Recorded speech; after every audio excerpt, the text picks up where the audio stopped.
여러분, 이 사람 얼굴 보십시오. 이 사람 누군지 아시죠? 예, 송철호 현 울산시장이고 문제가 생겼을 당시 송철호 후보입니다. 문재인의 30년 직이고 문재인이 철호 형 이렇게 불렀던 사람입니다. 그런데 왜 청와대가 총체적으로 나서 했었을까요? 청와대가 몽땅 다 나섰습니다. 그리고 또한 민주당에서 추미애도 나섰습니다. 이 사람 한 사람 공천 주기 위해서. 당선은 뒤에 따질 일이고 공천부터 확정해야 되니까. 그러니까 경선에 나선 예비 후보들을 주저앉히는 역할을 왜 청와대가 전반적으로 나서서 했어야 되었을까요? 거기다가 추미애까지 나섰을까요? 여기에 판도라의 상자가 드디어 열립니다. 송병기 수첩에 그게 답이 나와 있습니다. 당내 경선에서는 송철호가 임동호보다 불리하다. 즉 당내 경선을 하면 송철호는 안 되고 임동호가 되게 돼 있었습니다. 이것을 송철호 후보 측에서 인지하고 있었습니다. 그걸 뒤집어야 되니까 권력이 동원된 겁니다. 상대 경선 주자들을 다 주저앉혀버려야 되는 겁니다. 민주당 안에서 일어난 일입니다. 김기현 전 울산시장이 검찰이 확보한 송병기 울산부지사의 업무수첩에 이 같은 취지로 적혀 있다고 합니다. 지금부터 완전히 송병기 수첩이 판도라의 상자가 되어버렸습니다. 이에 따라 경선 경쟁력이 다른 후보보다 약하다고 평가를 받았던 송철호 현 울산시장이 단독 후보로 공천받게 된 배경에 대한 의혹이 점점 더 커지고 있습니다. 검찰은 오늘 울산시장 선거 개입 사건과 관련해서 기획재정부, 지금 기획재정부하고 KDA하고 압수수색하고 있죠. 이 영상 바로 전에 올려드린 거 보시면 다 나옵니다.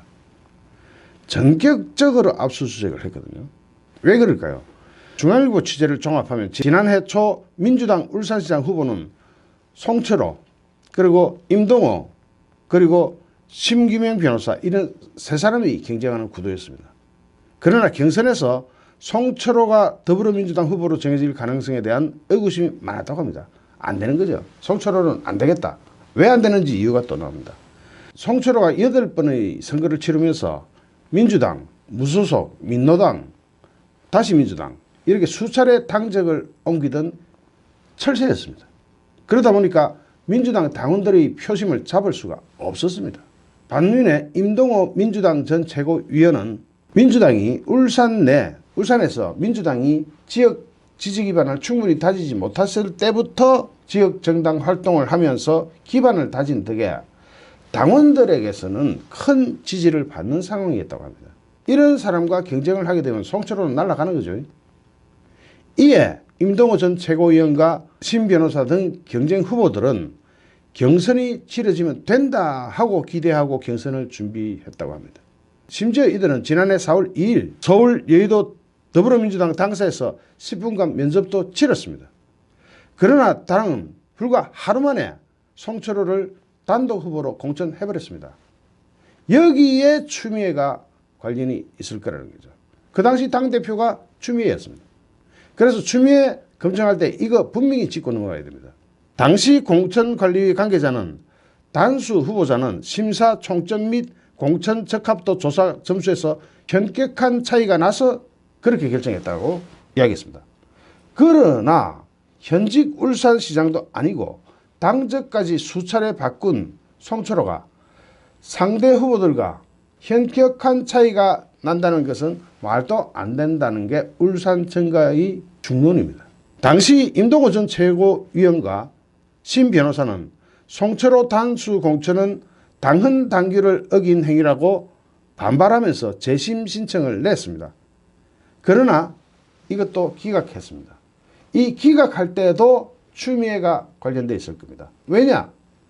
추미애가 당시 민주당 당대표였습니다. 그리고 단독 출마 배경에는 정당인 민주당도 수상하지만 청와대는 더 수상합니다. 후보 매수 의혹이 수면으로 떠오른 겁니다. 이에 따라 서울중앙지검 공공수사 2부는 당내 경선 과정에 청와대가 얼마나 개입했는지 등을 확인하기 위해서 수사력을 집중하고 있습니다. 윤 총장 정말 이것 좀 파헤쳐야 됩니다. 제대로 파헤쳐야 됩니다. 청와대가 개입하지 않고서는 추미애가 그런 결정을 내릴 리가 있습니까? 당선 가능성이 높은 사람을 내려보내야 됩니다. 그런데 당선 가능성은 임동호가 훨씬 높았습니다. 그리고 당내 지지 기반도 임동호가 훨씬 높았습니다. 그런데 송철호로 홀랑 바꿔봤습니다. 이것이 추미애 혼자 가능한 일입니까? 청와대의 외압이 있었다고 봐야 되겠죠. 청와대의 외압은 바로 송철호랑 호형호재하는 문재인 말고 또 누가 있습니까? 검찰은 특히 당시 청와대 관계자들이 송철호를 울산시장 단독 후보로 추천하기 위해서 당내 경쟁자였던 임동호 최고위원에게 다른 공직을 제안하는 방식으로 공천에 개입했는지를 파헤칠 것으로 보입니다. 이렇게 되면 점점 더 검찰에 기대는 국민의 심리가 커질 수밖에 없네요. 실제로 임동호 전 최고위원은 불출마 대가로 일본 오사카 고베 총영사와 울산 항만공사 사장, 한국 동서발전 사장 등을 주요 주택으로 제시받았다고 합니다. 그런 의혹이 점점 더 커지고 있습니다. 왜냐? 임동호 자신이 언론사에다 대놓고 인터뷰를 다 해버렸습니다. 한 고검장 출신 변호사는 이 같은 의혹이 사실로 확인된다면 청와대 하명수사, 선거개입 수사에 더해서 후보 매수까지 총체적으로 공직선거법이 금지하고 있는 모든 짓을 다 한 것으로 비화될 수 있다고 이야기합니다. 거기다가 임동호는 그럼 멀쩡하냐? 임동호 전 최고위원의 동생이 총선 직후 공공기관에 임명됐습니다. 이것도 참 대한민국이 어디로 가려고 하는지. 이런 가운데 임동호 전 최고위원의 친동생인 A씨가 지방선거 직후 한국산업안전보건공단 상임이사로 임명된 배경에도 관심이 쏠리고 있습니다. 더불어민주당 울산시당 활동위원회는 관련 이력이 전혀 없는 데다가 임명식이 역시 6.13 지방선거 직후인 지난해 6월 22일입니다. 이 때문에 울산 지역 사정에 정통한 한 관계자는 임동호 전 최고위원의 경선 불출마 조건으로 그 친동생이 본 인사로 간 거 아이가 하는 이야기가 왕왕 돌았습니다. 이에 대해 A씨는 절차에 따라 공정하게 채용됐다면서 울산 지역당 활동을 오래 하다 보니 아는 사람이 있는 것일 뿐 채용과는 관계없다고 말했습니다. 여러분 이게 믿깁니까? 지금 현재 검찰은 기획재정부와 KDI를 압수수색하고 있습니다. 더 많은 사안들이 계속 줄줄이 튀어나올 겁니다.